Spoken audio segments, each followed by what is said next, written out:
Hello and welcome to Understanding Astrology and Psychology Bridge series. In these series of videos, we are going to uncover the hidden layers between understanding the 9 Enneagrams in the Enneagram system of psychological evaluation, which has got 9 basic archetypes, bridging with the 27 nakshatras in the 12 zodiac signs of Vedic Astrology. And we shall also borrow in from the 16 Myers-Briggs type indicators of personality into the 27 nakshatras in 12 zodiac signs. So we'll basically bring in the Enneagrams as well as MBTI models into the 27 nakshatras. So there'll be basically 27 videos of each. This is the introduction part of every video. And how we are going to cover that is by taking a standard format. This is for Ashwini Nakshatra, for example, where we are going to discuss the talents, abilities, ambition, and fulfillment in career first. Then we are going to do some SWOT analysis, strength, weaknesses, opportunities, and threats to each from a personality perspective. Then we are going to have some keywords which is discussing the different career possibilities for such nakshatras, especially if it's the Lord of the D1 or the D10. Best working relationships it has with other nakshatras, for example, this one has with Kritika, Rohini and Vrikshira. And then we are going to bring in the Enneagram model types, 3 of them, which are closely matching with Ashwini kind of themes which we have discussed here. And later on, we'll also bring in the MBTI, again 3 types, which closely match with Ashwini. So now you can take this as a personality test. If you don't know what your MBTI type is or Enneagram type is, I have covered it in a detailed playlist on this channel in a separate playlist, which gives the description and Excel sheet with the free download link of each and every Excel sheet. And you can find out what your Enneagram type is. You can find out what your MBTI type is and then come to this one. Okay. The rules are basically the same. To begin with, you can start with these 4 basic sets of rules. How do I start? If I have my Vedic Astrology chart in front of me, the Natal, the Navamsha, the D10, how do I start? Always first see the ascendant nakshatra, be it Natal, D9 or D10. That's the first starting point. For empty houses, if your 10th house is empty or your first house is empty, see the cusp of that house and what nakshatra that falls in. That would be also a good start because we are seeing it from a nakshatra point of view here. Yes? Number 3, for intimate relationships, marriage, see 7th house, 5th house, natal as well as D9 and the nakshatras thereof or the planets sitting thereof. Okay. For career talents, see nakshatra of the Lord of the 1st and 10th house in both natal, Navamsha and D10. Compare and contrast. Natal is how you were born. Navamsha is how you turn out as personality later in life, post 32 or 36 years of age. And D10 is what talents, how you will be using the nakshatra talents in your career, in your business, in your job.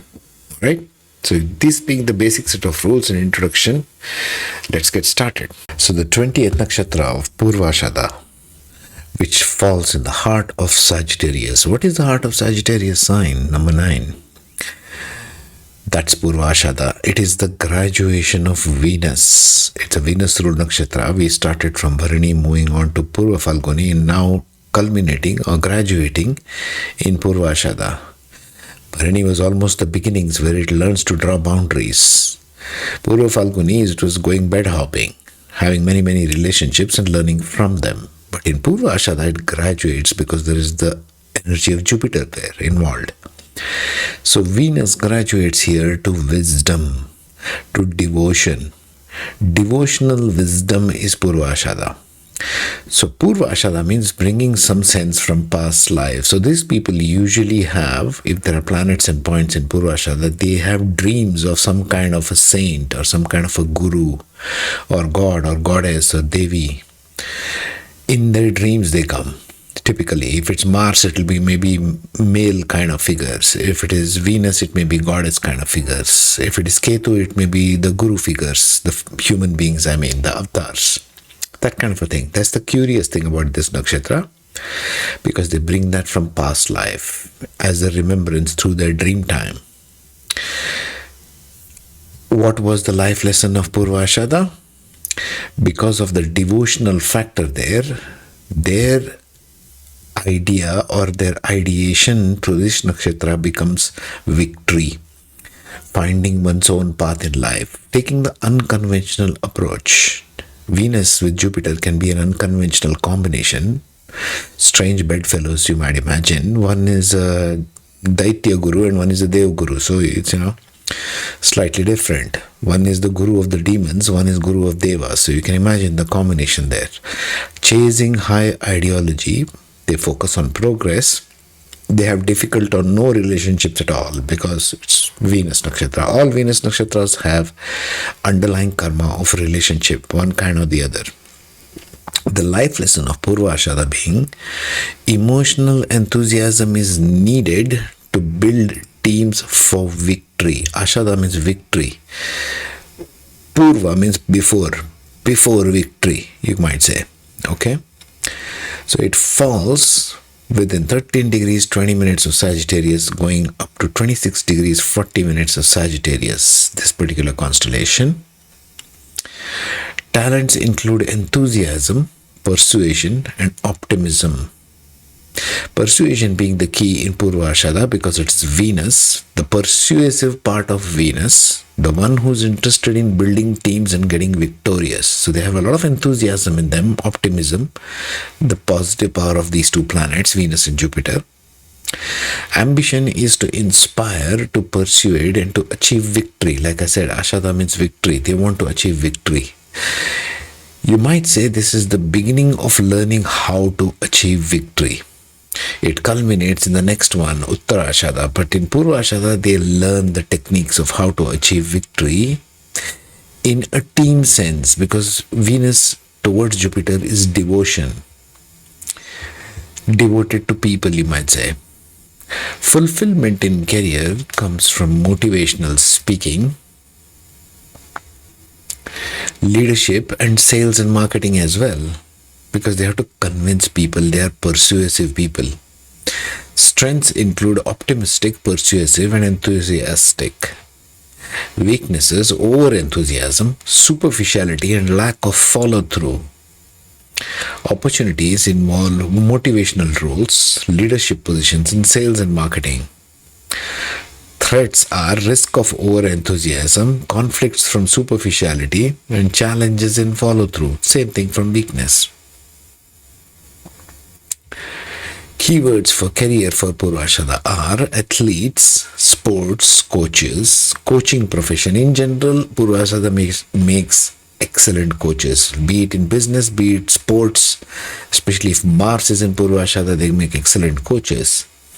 Sports industry, fitness training, all the fitness trainers, coaches in our world must have a dominant Purva Ashada in their chart as a career path. Even gym instructors, you might say. Political career, activism, public office, social change, and political leadership is another set of keywords for career for Purva Ashada. Art career, performer, artist, Venus comes in here. Creative profession and entertainment industry, they are even good at that because Venus shines. If Venus is in Purva Ashada, it becomes dominant, this career path.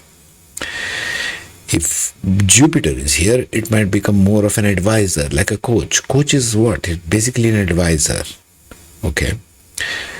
Any kind of coaching profession is advisory role at a higher level.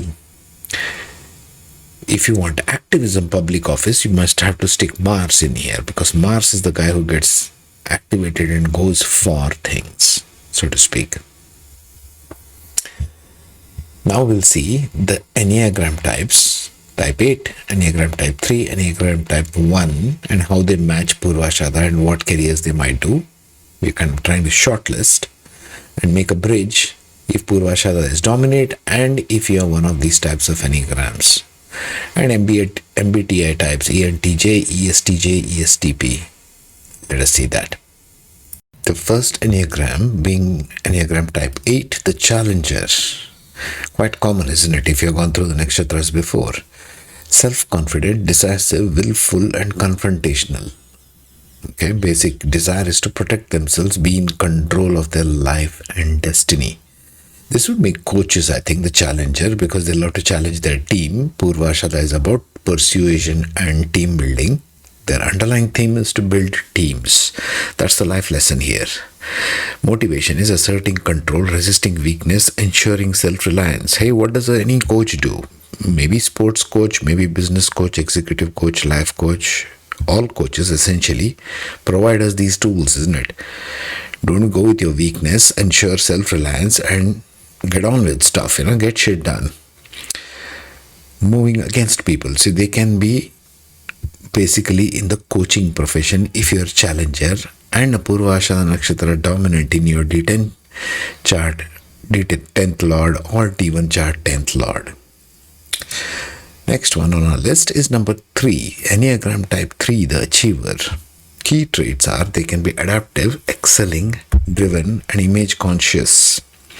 Basic desire to feel valuable and worthwhile. Once again, I see coaches here as a common theme, especially because it is moving towards people. It can be very good at coaching. Image conscious, because if it's image conscious, it can mean political career, becoming a politician, a local senator, or a member of legislative assembly, that kind of thing. Activism of sorts. Working for social causes, political leadership is one of the themes of Purva Ashada. Influencing the masses. See that? Motivational speaking, leadership roles. So politics may also be there for type 3 Enneagram. Last one is type 1, the reformer. Now these ones can be the activist roles, political activism, because they are principled, purposeful, self-controlled, and perfectionistic. There's the big keyword, perfectionist. Basic desire to be good, to have integrity, to be balanced, striving for perfection and improvement. Moving towards people. So again, I see political careers as activism though, as opposed to the previous one. Now let us have a look at MBTI types. The first one being ENTJ. So the ENTJ is the commander. So they can be going in directions of coaching once again. Any kind of coaching profession, specifically sports industry. More so even the coaching industry as business or executive coach. Bold, imaginative, strong-willed leaders always finding a way or making one. For Purva Ashada, I would think it is more about making one. Sagittarius is about determining new rules. These are the new guidelines. These are the new rules. Follow me, Jupiter. It's like, I know what I'm doing, you guys don't. Just follow me. Characteristics are they are charismatic, confident, efficient, and strategic. Work, they excel in leadership and management roles. There you go. Strategic planning, business, law, and politics. Also coaching. You got to see the planetary combinations for such things. But this is a good start. ENTJ plus Purva Ashada. Think about coaching or think about political careers or management careers. Leadership, because you're the commander here. ENTJ is the commander. Next is ESTP. So the ESTP is next is ESTJ, the executive. Excellent administrators, unsurpassed at managing things or people. Again, it comes about team management. Purva Ashada's goal is to learn and form efficient teams through emotional management, through devotion to the team. These are one of those movies you see coaches who are dedicated to the team winning, right? There are many documentaries on such successful coaches. Efficient, outgoing, organized, and systematic. All characteristics needed for any kind of coach. They excel in leadership management roles that require organization and decision making. Common fields, business, law, and military service. In this case being business, or political activism. Even business coaching, I would put it, to be honest. If Guru is here, if Jupiter is here, along with Mercury in Purva Ashada, it may make very good business coaches, especially if they are an ESTJ type. The last one on the list is ESTP, the entrepreneur. Smart, energetic, very perceptive people, truly enjoy living on the edge. Characteristics are they are energetic, perceptive, direct and bold. They live for the moment, enjoy excitement, often seek new experiences. They excel in roles that require quick thinking and adaptability. Common fields are sales, entrepreneurship, and emergency. Sales is here somewhere. I remember, they have good fulfillment in career in sales and marketing because they require quick change. They're very perceptive, so they adapt to their clients. They know what the person wants. They can give discounts accordingly. Entrepreneurship as well. Motivational speaking as well. Motivational speaking requires quite a bit of perception of your audience, isn't it? That's the way you're going to get across to them. Otherwise, how will you get across to a whole bunch of people, strangers? Right. So that's Purva Ashada for you. Next, we'll deal with the culmination of leadership in Uttarashada, victory, culmination of victory, Uttarashada, which goes out of Sagittarius and into Capricorn, the 10th house, the karma. Let's see that next.